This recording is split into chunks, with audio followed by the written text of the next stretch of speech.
రే, తను దీన్ని already end చేసేసింది.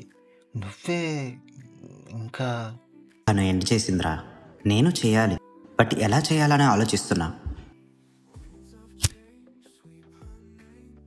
దూరం చేసేంత కారణాలు నా దగ్గర లేవురా, కానీ నేను చేసి తీరాలి.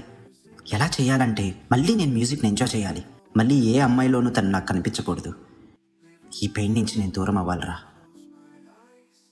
ఏం చేయాలో అర్థం కావట్లేదు. మరేం ఆలోచించావు? I think I need to write a leave letter. Leave లెటరా? Yes. I'll call you back. Bye.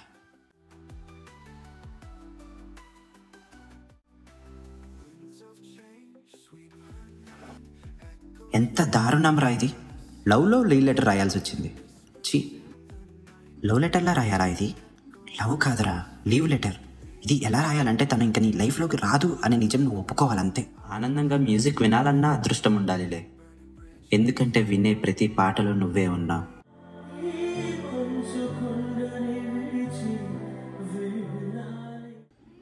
ఎందుకో తెలియదు, నువ్వు ఉండి వెళ్ళిన ప్రదేశాల్లో కూడా ఇంకా నిన్నే వెతుకుతున్నాయి నా కళ్ళు. నాకు ఇంకా నిన్ను గెలిచిన కలలే వస్తున్నాయి, కానీ వాస్తవంలో ప్రతిసారి ఓడిపోతున్నాను. గెలిచిన ప్రతి గెలుపుకి చెప్తున్నాను, నువ్వు ముందు వచ్చి ఉంటే తనని అందుకునేవాడినని. సూర్యుడు ఆ రోజులానే ఈరోజు ఉన్నాడు. నువ్వు నా లైఫ్కి బ్యూటిఫుల్ డెస్టినేషన్, కానీ నేను ఆ ట్రైన్ మిస్ అయ్యాను. ఇన్ని చెప్పినా నాకు నిజం చెప్పే ధైర్యం లేదు, కాబట్టి వాస్తవాన్ని ఒప్పుకుంటున్నాను. అవును, నువ్వు రావు. పోనీ లేదు 1 సంవత్సరం, తర్వాత 2 ఏళ్ళు, 3, వచ్చే జన్మ. ఏమో, గర్వపడుతుంది నా గతం నిన్ను గెలిచిన నన్ను చూసి. ఇది నీకు చెప్దామని నేను రాసుకున్న లైన్. నిన్ను గెలవకపోయినా దాన్ని గర్వపడేలా చేయాల్సిన బాధ్యత నాకుంది, కాబట్టి గుడ్ బై. లీవ్ లెటరా? ఈ కాన్సెప్ట్ ఏంట్రా లీవ్ లెటర్? సరే పోనీ రాసావు, ఇంతకీ ఇచ్చావా తనకి?